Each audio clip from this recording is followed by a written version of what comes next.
Office से निकलकर शर्मा जी ने स्कूटर स्टार्ट किया ही था कि उन्हें याद आया, पत्नी ने कहा था 1 किलो जामुन लेते आना। तभी उन्हें सड़क किनारे बड़े और ताज़ा जामुन बेचते हुए एक बीमार सी दिखने वाली बुढ़िया दिख गई। वैसे तो वह फल हमेशा राम आश्रय फ्रूट भंडार से ही लेते थे, पर आज उन्हें लगा कि क्यों न बुढ़िया से ही खरीद लूं। उन्होंने बुढ़िया से पूछा, माई जामुन कैसे दिए? बुढ़िया बोली, बाबूजी 40 रुपए किलो। शर्मा जी बोले, माई 30 रुपए दूंगा। बुढ़िया ने कहा, 35 रुपए दे देना, 2 पैसे मैं भी कमा लूंगी। शर्मा जी बोले, 30 रुपए लेने हैं तो बोलो।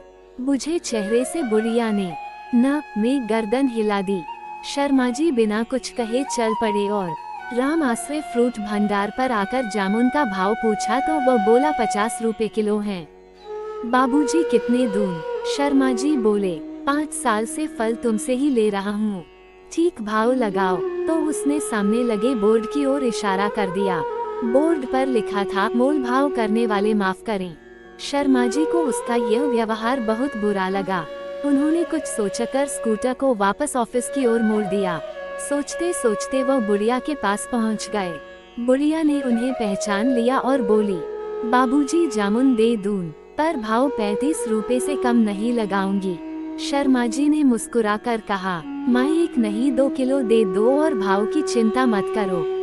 अब बुढ़िया का चेहरा खुशी से दमकने लगा। जामुन देते हुए बोली, बाबूजी मेरे पास थैली नहीं है। फिर बोली, एक टाइम था जब मेरा आदमी जिंदा था तो मेरी भी छोटी सी दुकान थी, सब्जी फल सब बिकता था उस पर। आदमी की बीमारी में दुकान चली गई, आदमी भी नहीं रहा, अब खाने के भी लाले पड़े हैं। किसी तरह पेट पाल रही हूँ, कोई औलाद भी नहीं है जिसकी ओर मदद के लिए देखूं।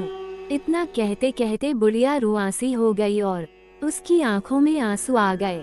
शर्मा जी ने 100 रुपए का नोट बुढ़िया को दिया तो वो बोली, बाबूजी मेरे पास छुट्टे नहीं हैं। शर्मा जी बोले, माई चिंता मत करो, रख लो, अब मैं तुमसे ही फल खरीदूंगा और कल मैं तुम्हें 1000 रुपए दूंगा। धीरे धीरे चुका देना और परसों से बेचने के लिए मंडी से दूसरे फल भी ले आना। बुढ़िया कुछ कह पाती उसके पहले ही शर्मा जी घर की ओर रवाना हो गए। घर पहुंचकर उन्होंने पत्नी से कहा, न जाने क्यों हम हमेशा मुश्किल से पेट पालने वाले थड़ी लगाकर सामान बेचने वालों से मोल भाव करते हैं, किंतु बड़ी दुकानों पर मुंह मांगे पैसे दे आते हैं। शायद हमारी मानसिकता ही बिगड़ गई है। गुणवत्ता के स्थान पर हम चकाचौंध पर अधिक ध्यान देने लगे हैं। अगले दिन शर्मा जी ने बुढ़िया को 500 रुपए देते हुए कहा, माँ लौटाने की चिंता मत करना, जो फल खरीदूंगा उनकी कीमत से ही चुक जाएंगे। जब शर्मा जी ने ऑफिस में ये किस्सा बताया तो सबने बुढ़िया से ही फल खरीदना प्रारंभ कर दिया। 3 महीने बाद ऑफिस के लोगों ने स्टाफ क्लब की ओर से बुढ़िया को एक हाथ ठेला भेंट कर दिया। बुढ़िया अब बहुत खुश है। उचित खान पान के कारण उसका स्वास्थ्य भी पहले से बहुत अच्छा है। हर दिन शर्मा जी और ऑफिस के दूसरे लोगों को दुआ देती नहीं थकती।